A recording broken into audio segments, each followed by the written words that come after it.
So, hey guys, it's Dr. Childs here. Today we have a special guest, and that is Janie Bowthorpe. So, Janie Bowthorpe is an author and thyroid advocate. She is the author of the Stop the Thyroid Madness book series, as well as the creator of the Stop the Thyroid Madness website, where she has spent many years writing about her experience and the experience of other thyroid patients. With the use of NDT, which we'll be talking a lot about today, she's been able to reclaim her life, and she now helps other thyroid patients do the same. She's been a huge help to the thyroid community over the last 20 years. And I'm really grateful to have her on the show. So Janie, welcome. Thank you, Dr. Childs. I'm very glad to be here. I'm really glad that you're here as well. I think we're going to have a really good discussion here. I think it's going to be really helpful for thyroid patients. So what I want to do is I'd like to just hear a little bit about your backstory, how you got into thyroid management and thyroid advocacy. So can you sort of just tell us what's gone on with you and, your thyroid story, if you don't mind? Well, very quickly, in my late 20s, I started having symptoms of hypothyroidism. And like millions probably since 1960, I was put on T4 only. Started out to be Synthroid, and about 10 years later, it moved to Levoxyl, and I never got well. And it was very frustrating. And so because I never got well, and because every single doctor that I went to, because I was getting worse, said, "Oh, Janie, it's not your thyroid, you're adequately treated and your TSH is normal," I was left sick. And finally, I was getting ready to apply for Social Security. For Social Security disability. I couldn't even leave the house anymore. It was that bad. So before I finished the application, I decided on my own, because I have the personality to do that, to do one last ditch effort to find out, because I lean to believe it has to be the treatment they put me on. There's nothing else wrong with me. And I found out about desiccated thyroid, and we're going to talk about that because there's more than just desiccated thyroid. Got on it with one nurse practitioner, had to get a second one to let me raise it, and I raised it on my own and happened to get optimal, didn't know it. Changed my life. So at that point, I was angry and disappointed that I went that long, and I thought, we got to talk as patients. So that's how I started the movement. Okay, I see. And so it was because of your journey and your experience and you going from feeling, basically almost getting on disability to then, would you say you reclaimed your life back 100%? Did you go from back to where you were previously? Yeah, literally. Okay. 100%. That's amazing. And in fact, I really want to focus on that just for a second, because I think that there's like this idea among thyroid patients where they just sort of feel like they're going to have to live with whatever their symptoms are. And, even some of them will, let's say, maybe feel a little bit better with levothyroxine or even NDT. And I'm sure we'll be talking about this later, but there's some people who are using perhaps the right medication, but at the wrong dose. And so they're getting on their way there, but maybe they're 70% of normal, or 80% of normal. But I really like your story because you're showing that you can get back to 100% on thyroid medication. You can live, that normal life. Now, but what I do want to ask you is, Janie, how long did it take you from starting the Natural Desiccated Thyroid? And we'll talk about which one you were taking in just a second here. But how long did it take you from starting it to figuring out how much you needed? How long of a process was this for you? Actually, it was just several weeks. Oh, you did it quickly. I was doing it on my own. Okay. Because the doctors knew nothing. I just had to find some that would let me get. Now, at the time, it was Armour, which is kind of ironic with what's going on now. Right. And it worked beautifully then. And so they didn't know what they were doing. I just found 2 nurse practitioners that were willing to let me do it. And I would say several weeks. Not just a few, but several weeks. And I was shocked. Yeah, that's amazing. I would say when you were dosing your medication, your Armour back then, were you doing it just based off how you were feeling? Was that how were you kind of self-dosing at that time? Do you remember? Back then, we did not know what we know now. Sure. So all I could do was somehow I knew to keep raising, and I don't really know how I knew that, but I just kept raising. Back then, my dose was 3 3/4 grains. I think that's what it was then. Okay. I don't know how I knew it. I just intuitively knew I needed to get up there, and I stayed there for years. Okay, good. So actually, let me ask you this while we're on this topic. So over the last, let's say, because this was probably 20 years ago, is that about right? So since that time and now, how has your dose fluctuated over that time period? Not much. Okay. There was a period that I started going into perimenopause, and that's where my progesterone had fallen and my estrogen was high. And that extra estrogen was binding some of the thyroid hormones I was on. So I had to move to 4 grains.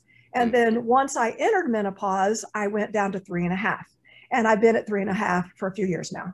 Okay. Are you talking about the increase in sex hormone binding globulin as a result of estrogen therapy? Is that what you're referring to? Yeah. When my estrogen was high, we know that it binds some of the thyroid hormones. It's not 100%. And I was feeling it. I was feeling more hypo. So I went to 4 grains, did fine, went through menopause. And then I realized 4 grains was too much. It was making my free T4 too high, and it was starting to convert to RT3, which I can explain. Yes. So I went down to 3.5.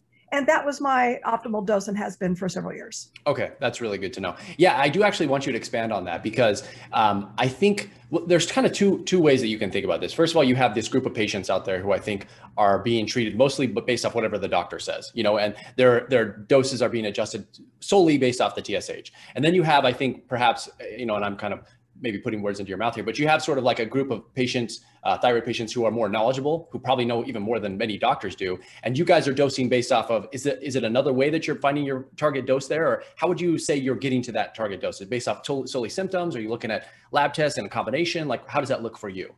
It actually isn't based on symptoms to the degree that you think it is. We had to learn all of this the hard way. Sure. And the group I started, I said, let's talk. And I was not going to go by anybody's opinion. I knew that. Thank goodness I knew that, kept my ego under control, went by, what is your experience and what is your experience? And in the early years, we discovered a lot because some people were willing to experiment back then.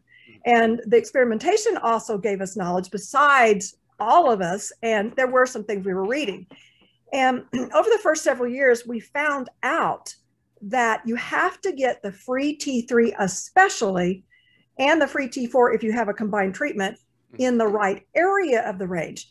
We saw that if we do not get those in the right area of the range, if you have a combined treatment, you will eventually crash. In other words, if you get, for example, your free T3 mid-range or slightly below or slightly above, you do feel better. See, that's why you can't solely go by symptoms. We learned repeatedly and worldwide, because you will feel good at first, but what happens is the way we word it, because we're not doctors, we're patients, we say the amount that puts you anywhere around mid-range is not enough, and this is the way I say it, for your weekly, monthly, and yearly needs. The individuality is when you're going to crash.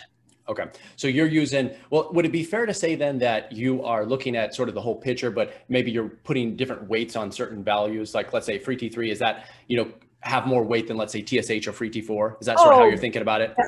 Okay. Oh yeah. People are listening, T3 is the active thyroid hormone. It does have a lot of weight. But when we're on combined, we're also looking at the free T4, but we pay attention to the free T3. Our goal, we learned, so we don't crash, is to get it in the upper area. And notice I just said upper area. There are very few absolutes in thyroid treatments, and people try to make absolutes, and that's not patient experiences. So the upper area, it will also happen with desiccated thyroid to put it kind of around mid-range or slightly higher. Okay. And then as you're doing this, I assume you're probably also paying attention to symptoms and seeing how people feel. Are you watching anything like, let's say, basal body temperature, resting heart rate? What does that look like for you? We used to think that was important, but what turned out to be more important is we found out that you have to have, when you're raising without having problems, you have to have the right amount of iron. And we learned what that is, which you can see on the lab values page on the website. Okay. We'll send people there. Yeah, you have to have the right amount of iron, because if you don't, and you're raising something with T4 in it, the T4 starts converting to RT3. Number 2, you can't have high inflation as your inflammation. You don't want inflation either. You can't have high inflammation when you're raising. That will raise RT3. And you can't have a cortisol problem, because cortisol problems, we used to think was only low, but it's also high. That as you're raising, and we named it pooling, and it fits, that as you're raising, the free T3 starts going high in the blood and not making it to the cells. So you got to have the right, I'm trying to send my husband to the door. You got to have the right, well, maybe that's just a delivery man. You have to have the right amount of cortisol when you're raising. Those are important. Okay, good. And so when you were mentioning crashing, are you talking about the sort of thing that happens? And I think, correct me if I'm wrong here, but I see this a lot, where you'll have people who will get started on thyroid medication like levothyroxine or even NDT. They'll feel better for a period of time, and they might get worse. And they feel better if they up their dose, and then they feel worse. Is that kind of what you're referring to when you say crashing? Oh yeah, because again, when people hit mid-range, they do feel better. Yeah. And we used to go by that. But then a lot of us were crashing. The individualities when we crashed went, oh, We may feel better at mid-range, but as I say, it turns out that is not enough for our weekly, monthly, and yearly needs. And the individuality is when we crash, meaning hypothyroidism comes back. Gotcha. Okay. And do you see any sort of, let's say, problems with this approach? Do you see people who are maybe accidentally overdosing, or, my only concern here would be, and I'm a big fan of people doing things on their own. I think it's actually really important, especially in this space. But I do worry that maybe some people might take too much accidentally, or is that just not something you see? What's your kind of opinion on that? Well, you have to understand my approach. My approach is to educate. In fact, I have an MED, Masters of Education. So it's natural for me to educate. So what I'm always doing is educating through the website and the books and the blog and coaching calls. Here's what patients have learned. So I can't change if somebody doesn't listen. And there are people that are not reading, they're not listening, but all I can do is keep saying, you've got to keep looking at your free T3 and free T4. And I want to add here, you got to look at that RT3, then you won't overdose. And you got to learn where you're supposed to fall. Sure. Will you also just sort of elaborate just real quickly here for anybody who maybe doesn't know what the RT3 is? We just sort of explain a little bit of the physiology there, what reverse T3 is, and what you're looking for. Do you want it high? Do you want it low? I mean, I know this, but just if you could explain it for these people listening. Oh, I have a lot to say to you. Okay, let's hear it. Yeah. Remember that I'm about 20 years of patient-reported observations and experiences. And also I look for consistency. Just because one or two people tell me this, I don't report it. I wait until I see consistency among a large body of patients. Gotcha. RT3, reverse T3, is an inactive hormone. And I explain, I have to talk to all levels, so I explain as easy as I can. Everybody can make RT3. Like if you're in a car accident and you're injured, your RT3 is going to go up. And there's a reason. If you have a virus and we're suspicious of COVID, your RT3 is going to go up. That means the body slows you down so it can concentrate on healing you. Well, for us, the RT3 will go up for 3 reasons. And I said them earlier: low iron, inflammation, high cortisol. So you got to also keep track of that, because if your RT3 is going up, whoops, you've got something you need to correct. Okay, good. And then when you're looking at reverse T3, are you looking for specific ranges? Like you said, there's an optimal range for free T3. So what are you thinking about in terms of reverse T3 ranges? Or any insight there? Oh yeah, let me tell you this. All these years, we've also been looking at labs, and lots of labs in the groups that I was a creator, was a part of, and there was occasional individuals that help out. And we began to see with all lab work, it has nothing to do with falling anywhere in those ridiculous ranges. You're still sick if you're falling anywhere. What we saw is that healthy people fell in a certain part of the range. Now there's little gray areas. There's nothing absolute. Sure. But we saw that people without an RT3 problem who were coming in our group were generally the bottom 2 numbers of US and Canadian top ranges, and some European, the bottom 2 numbers or below. And some of them were third from the bottom, but they weren't higher. So that is our goal. Now it's going to be a little different with some worldwide ranges who are broader. But if you compare your range to US ranges, Canadian ranges, you'll see where those bottom 2 numbers, sometimes a third from the bottom, fall, and figure out what that means with your broader range. Okay, so you kind of looking at optimizing for free T3 within the higher end and reverse T3 at the lower end. Is that sort of a generalization that we can make based off, kind of your experience? Okay, it's kind of exactly what I tend to think. And I do think people like to look at numbers, right? Everybody likes to have specific numbers. It needs to be this value. And I've gone as far as to say there are ranges, like let's say percentage ranges, but I don't even think that's really great either because of the reasons you mentioned previously. But I will say, I think that is better than nothing. And so I do think if it's a step in the right direction, right? And what I mean by that is if you look at the TSH range, which is like 0.5 to 4.5, let's just say, or 5.5, depends on which one you're looking at. And you look at that broad range and you're saying, well, try and get your TSH between 1 and 2. That's better than the previous one, but it isn't completely there. You kind of get what I'm saying? You're stepping in the right direction, but you're not all the way there. No, and it's not, because we as patients know where patients fall. Generally, there's gray areas when they don't have hypothyroidism. And the majority, no absolutes, are generally in the 1s. Every once in a while, we'll see low 2s because we know the TSH varies. Sure. They're not even 3. Yeah, no, I agree with that completely. I think, above 2, I think you start to get into problems. So if you're someone listening to this and you have a TSH of 2.2, 2.3, 2.4, something like that, and you're taking thyroid medication, chances are you're probably going to need more than that. That's just been my experience. So let's do this. Let's shift into talking a little bit about NDT. So I know you've been a big advocate of using natural desiccated thyroid. Maybe can I have you just briefly explain what NDT is? And then I want to talk little transition into a little bit of the problems that have been happening with NDT and where that sort of puts thyroid patients at. You know, is this still an ideal thyroid medication for people to use? Should they be transitioning to combo T4, T3 medications? You know, let's sort of start the conversation with NDT there, if you don't mind. Okay, I have a lot to say. Okay, all right, let's hear it. Desiccated thyroid, which is usually porcine. Versions of it, sometimes they were sheep. I've got a bottle of sheep. Started being used in the 1890s, and it worked. And hypothyroid patients were on animal thyroid for decades, and it worked. And then what happened, and I've done a lot of research, that around 1960, Knoll Pharmaceuticals, which then made Synthroid, decided to market Synthroid, calling it a new and modern way to treat hypothyroidism. And unfortunately, the doctors fell for it. There's one that didn't, and he's in Canada. I forgot his name, it's a D word, but they all fell for it, and they started changing their patients, hypothyroid patients, from what worked, which was porcine thyroid, to Synthroid, which is T4 only. And there is one doctor, that Canadian doctor, that admitted to me he was seeing his patients go downhill in the 1960s, including my own mother. So that was a tragedy. And so we've all, most of us, not all, have been put on T4 only, which is just a storage hormone meant to convert to T3. But we found there's too many problems for a lot of us sooner or later that are going to block the conversion of T4 as a storage hormone to the active T3. So I come along and my life changes on desiccated thyroid. There were others that were starting to see that maybe a year or two before I came along, but it wasn't well known. Changed my life. So the reason I started promoting desiccated thyroid, it made sense. It was natural. It had T4, T3, T2, T1, and calcitonin. It's still around today, but we need to talk about that. And it was working for everybody. That doesn't mean that you couldn't get on other versions, but it was just big. It was really cool. People were into natural. It really worked if you knew to get optimal.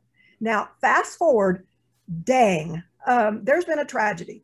Understand that there was a facility, I think it was in Arkansas at the time, it's not anymore, called American Labs. And as I understand it, you know, they were the distributor of porcine powder.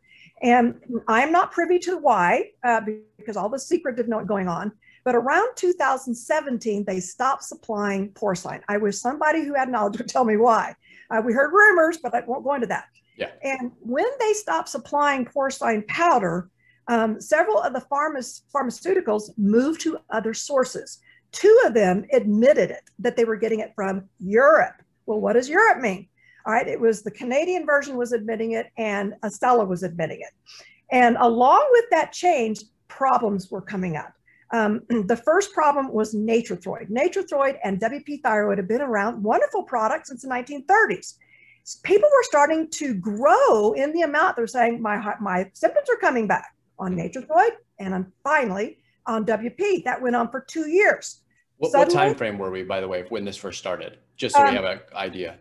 It was by 2018 that I was seeing an increase in patients reporting it was problematic. So I was seeing around 2016, 17. So that probably makes sense. It was probably building up. Yeah, maybe it started in 16. You know, 2020 with COVID, oh, no, sure. Has messed up my dates. But anyway, there was a 2-year period that a lot of people were going downhill. It was obvious, all right? Then it was recalled.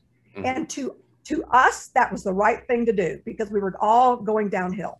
So Natrethroid had gone downhill for us. WP thyroid had gone downhill for us. They're both made by RLC.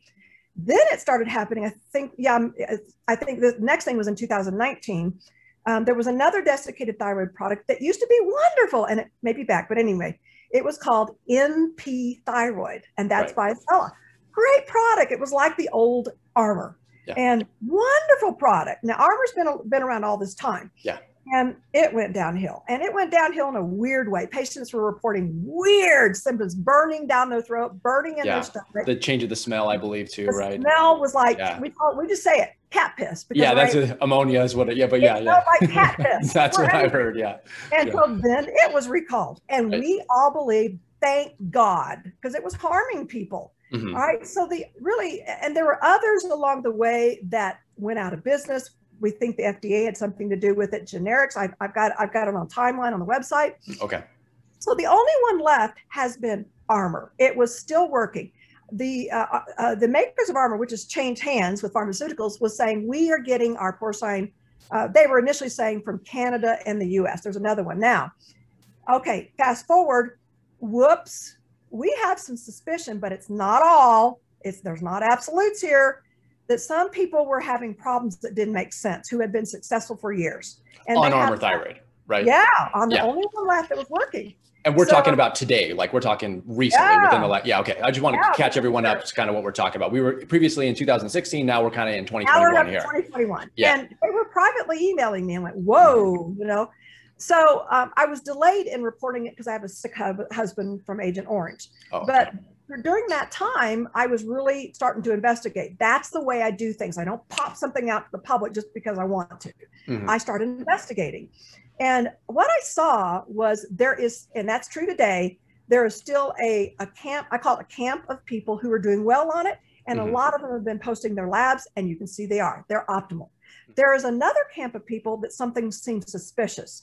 Now with those, what I can see is, something weird going on with their bottle of Armour, but some of the other ones, it was obvious they never got optimal. So in a fair investigation, I'm saying to those today, to be fair in our investigation with integrity, at least try to get optimal, because your problem may be you never got optimal, or your problem may be you have a cortisol problem. In all fairness, give that a chance to find out and correct it. So we're in a period where we don't understand what's going on. A lot of people are still doing well. They have been presenting lab work, and then a certain body of people are suspicious. So now I'm going to jump because we have limited time. What do we do about this? Right. Well, based on what we're observing and being in fair with integrity, you have three choices today. Number one, you can choose to continue with Armour if it's working for you and your labs prove it. I always say keep track of your freeze and your RT3. And if they're optimal, go to the optimal page on STEM. You may be fine for now, but keep track of it. The second thing, and we support you, is go to T4, T3. That's synthetic T4 and synthetic T3, and go to the optimal page. That is also your goal, and people are feeling really great. It works. And then the final option is T3 only. You know, that is mostly for people who have an RT3 problem and have not yet figured out how to treat it. It's a little rougher treatment because you have to multi-dose it, but those are your options today. Okay, so if you're listening to this and you were somebody who was doing well on natural desiccated thyroid, let's say Armour just as an example, or let's say actually you were on Nature-Throid. Nature-Throid is not available, so then you get switched to Armour. You were on Armour, you're doing okay, now it's not doing so well anymore. Well, even if that's the case, you still have those three options that Janie just talked about. So, you know, I think sometimes thyroid patients have a tendency to maybe lose hope because it is frustrating. And believe me, I don't take thyroid medication, so I don't live in those shoes. But from my perspective, there always seems to be a way out, or at least a way to feel, you know, as close to 100% as possible. So I do want. There always has been. Yeah, and as far as I know, that's been the case. And you have much, you know, you've been in this game longer than I have. So it sounds like there always is a way. So don't lose hope. If you're listening to this, there still are options available to you. Is that kind of a fair recap? Yeah, and that's what I told the Stop the Thyroid Madness Facebook group last night with a live presentation. Okay, very good. So, and that actually brings us to my next topic, which I want to talk about, and that is online Facebook group or online thyroid groups, we'll say. I think some of them are on Facebook and whatnot, but I really want to hear your opinion sort of on these Facebook groups. Do you think that they provide more benefit than they do harm? If they do cause harm, what kind of have you seen? Like, what's your sort of opinion on these groups that are online right now? I want to say that I have no intention of insulting anybody, but unfortunately, there's too many groups where the owner and or the moderator just kind of let it get to their egos and they start making up information. I've seen that happen a lot, and they're going to be defensive for me saying this. I see them making black and white statements that is not true. That is not patient experiences, because patient experiences is not about absolutes. There's going to be gray areas. So I do see a lot of problems in spite of some of the good things. So all I can say to anyone, be careful. Any group, even the one that I own, I can't always know, you know, what my moderators might be saying wrong. But I'm saying to you, if you're going to go to a group, please, for your own sake, check Stop the Thyroid Madness with versus what they're saying. Check the book. If you do a coaching call with me, listen to what we've learned for 20 years, because that will save you some problems. Yeah. And, I'm not a part of these groups. I've never been in one. I actually am not a big Facebook guy in general, so I don't spend a lot of time on there. And I'm sure there are groups outside of Facebook, but I do think there are some pretty large ones on Facebook. So I don't actually know what's being said in there, but I do know that I have heard what people have said that, X, Y, and Z has been said over here. And I look at them like, well, that's just not correct. But the problem is they believe that it's correct. And so I think if you have enough people propagating some of this information, that's where I get a little bit concerned. Having said that, there is also this idea where if you get all of your information only from your doctor, well, you're not going to get good information. So you're kind of in this situation where you're like, do you think the pros outweigh the cons of the groups themselves? Like, what is your opinion on that? I think it depends on the group. I know it's a hard question, but what do you think? I'm in a spot. It's just like, it depends, because I see good groups go bad. I'm seeing it now. Oh, I see. Okay. And people, there are certain kinds of people that want to follow certain kinds of leaders that have gone downhill. Sure, yeah. So there's nothing I can do but say to anybody listening, be careful in any group. Double check the information with what's on Stop the Thyroid Madness, because Stop the Thyroid Madness is not based on ego, because I work hard to control mine. It's not based on opinion. It's based on consistent experiences and observations for 20 years, also compared to the book. That'll save you a lot of trouble in these groups. Yeah. And I would say, if you're thinking about looking at a Facebook group and maybe the information is contradictory, I would look from the source. So in the case of Janie, I mean, you're looking at somebody who has spent 20 years doing this. You're looking at somebody who has gathered a significant sum of information. You're also looking at somebody who was able to get their life back in order, get back to 100%. And so a lot of the times I'll see people, and I don't know their situation, but I'm pretty confident that their thyroid is not under control, and yet they are giving advice to other people. And that always makes me a little bit hesitant when I hear stuff like that. I'm like, well, I'm not so sure that's the best source ever. But let me ask you this. So in terms of the type of bad information, are there any myths that you've seen that have been propagated consistently, that maybe, the big ones, and if you don't have any, that's fine. I just wanted to kind of see if you had any off the top of your head that you've seen that are just outright wrong, or things that frustrate you when you see them. You're like, oh, why won't that thing just die? It's not major things. It's people that kind of let it get to their head and they start making up things. Okay. Like we've had groups that say, if you have high cortisol, you need to take 10 of this pill and 9 of that pill. And they're speaking in absolutes type of deal. Oh, and there are not absolutes in patient experiences. No, so if you hear a moderator or an owner speak an absolute, all people, no one, you're in trouble. I definitely agree with that. I mean, I have seen the strangest things with thyroid patients. I'm sure you've seen even more than I have, because, in this time period, but having, being the owner of a website like that, I'm sure you get people emailing you all the time. And it's a huge source of information for me. I never want to stop receiving those emails, and I do receive them.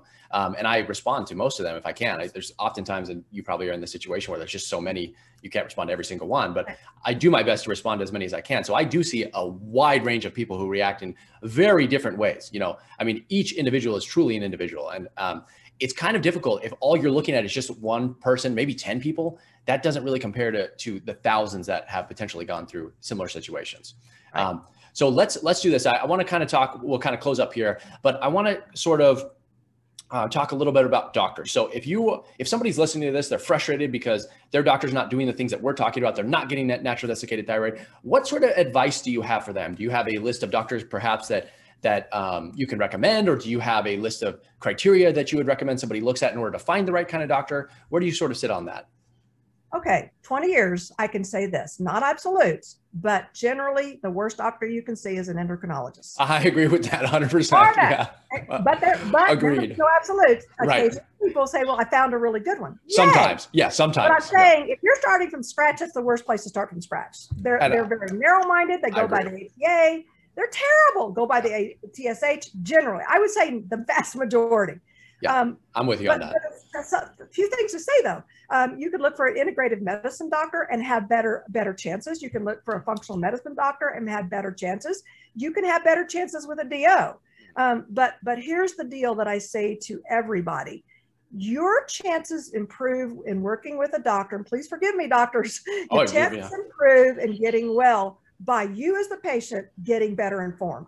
100%. Because that's what I do. I give you information on the website, in the books, in the coaching calls, and the blog to make you better informed so that you can listen to any doctor and catch, whoops, I like the first thing you said, but that second and third thing you said, I don't believe in that. Yeah. And then you see how they're going to react. If they react good and you can guide them, keep them. If you can't guide them, and there's a lot of doctors with big egos, I'm sorry, Dr. Giles, No, you're good. You cannot guide, move on. Yeah. So I was actually just going to ask you this question, but we kind of already answered it. But I have posed this question, which I think is really important. I said, is it necessary for thyroid patients to have more knowledge than their doctors when it comes to managing the thyroid? Yes. So yeah, it sounds like that's a resounding yes. And I actually tend to agree with that. I know that can kind of be a hard pill to swallow for some people, because when you're getting into something like this, we're talking about reverse T3, free T3, total T3, TSH, like all these symptoms, all these things, cortisol, iron levels, et cetera. So if you are, just being introduced to this, this may sound overwhelming. But that's why, like, Janie has a ton of information. I have a ton of information. You can look at these things, just get started, and it will slowly sort of get into your brain via osmosis, even if you just hear it over and over again. So that's sort of my opinion on that. Do you have anything else to add on that in terms of how thyroid patients get information? You sound like a doctor worth seeing. But I still say, become informed. Never put all your apples, even in the better doctor's basket, because there may be something he or she is missing. And that's what Stop the Thyroid Madness gives you. Awesome. Well, and I really appreciate you doing that, because it's been a good source of information for me. And I know thousands, hundreds of thousands, probably millions of people have looked at your website and seen your information over the years. So in closing, where should people go if they want to get in contact with you, if they're interested in coaching with you, if they want to buy your books? How can people get in contact with you and your website and so on? So where can they find you? Well, the website is stopthethyroidmadness.com. Okay. And it's huge because I've been doing it for 20 years. And it's not, you look at certain areas to learn, right? And it's all there. Secondly, there's the books. I have it's called STEM 1, which is Stop the Thyroid Madness, a Patient Revolution Against Decades of Inferior Treatment. That is for everyone. It's chock full of information we've learned. There is a Hashimoto's book called Hashimoto's Taming the Beast. Okay. I made that more patient to patient than other ones I've seen. The other ones are good. This is more patient to patient. I condensed it down to make it easier to read. There's that one. There is a middle book in which I asked certain practitioners to write about a certain subject because I knew they were strong. And that was done so that other practitioners could say, oh, my colleague knows better about this than I do. And two of them have already passed away, unfortunately, but their chapters are good. So you've got that. I do coaching calls. I'm getting ready to have a new system coming up in the next couple of weeks that I will announce that I think people will be excited about. I have the blog. I have, I do own 2 groups, which I keep smaller. So there's more one-on-one information. Are these on Facebook? These groups on Facebook? Well, I have a 60 and over group, and I have one. I have one on Yahoo. The original group I started in 2002 was a Yahoo group.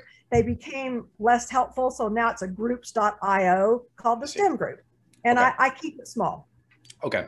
So what I'll do is I'll put the links to the books down below, the links to the website. And if there's a link to the coaching page, I can do that too. But look, guys, if you're struggling, if you think you need additional help, I think Janie's an amazing resource. So I would definitely look into her information, her coaching, and the other resources that she has available to you. So, and you'll be able to find those in the link below. Otherwise, that's kind of all I have for you guys. Janie, you've been an amazing guest. So thank you so much for coming on. I really appreciate your time.